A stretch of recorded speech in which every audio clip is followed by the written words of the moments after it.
Human trafficking is a modern-day slavery and an egregious violation of human dignity.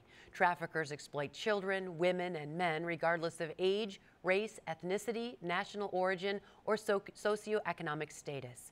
Reports indicate that human trafficking is the second largest and fastest growing criminal industry in the world. Hello and thanks for joining us. I'm Laurel Hess and this is Comcast Newsmakers. Joining me now is the President and CEO of Vista Maria, Angela Oftenberg. Thank you so much for joining us today. Good to be here, Laurel.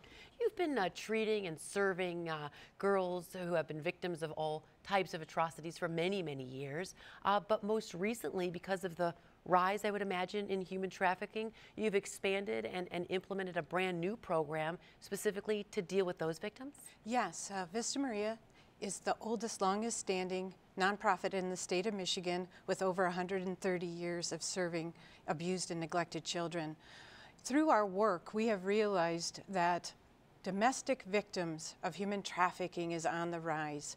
And through our care and treatment programs, we found new ways to improve the treatment and care so that victims can turn into survivors and thriving individuals in the community. And you have a brand new building on your campus that houses what you call the WINGS program. Yes. How do you, number one, identify victims, and then how do you then go about, if rehabilitating is the correct word, getting them back on track and Yes. helping them with all their needs? So first of all, it is very difficult to identify victims because many times our young ladies actually identify the perpetrator or the trafficker as a boyfriend or a father figure, and they will use those terms. So identification is difficult, but these young ladies are under force and coercion and threats of bodily harm, and sometimes they suffer from severe attachment disorders where there's this bond built. Traffickers try to replace family in this unusual fabricated family situation where they're the father or the strong male figure.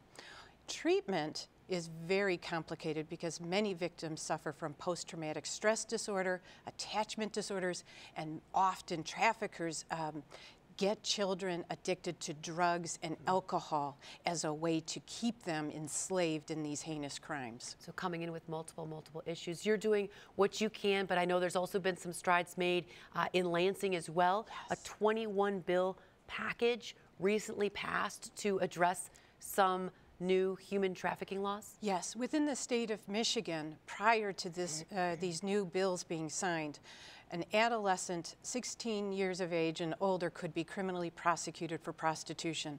The new bills not only protect our children 18 years of age and under and create safe harbor, but mandated treatment and expunction of prior prostitution if they had been picked up as prostitutes, because most of the time they cannot give consent at under age of 18.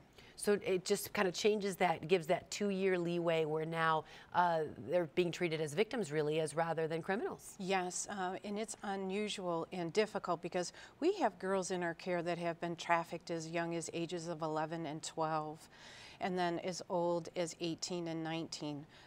The typical length of time a trafficker will traffic a child is 7 years. Wow. So changing the laws in the state and protecting our children was a huge effort, and we appreciated the work of the Attorney General to help us do that. All right. Thank you so much for joining us today. Thank you. For more information on today's topic, you can visit vistamaria.org. Today's Comcast Newsmaker was Angela Oftenberg, the President and CEO of Vista Maria.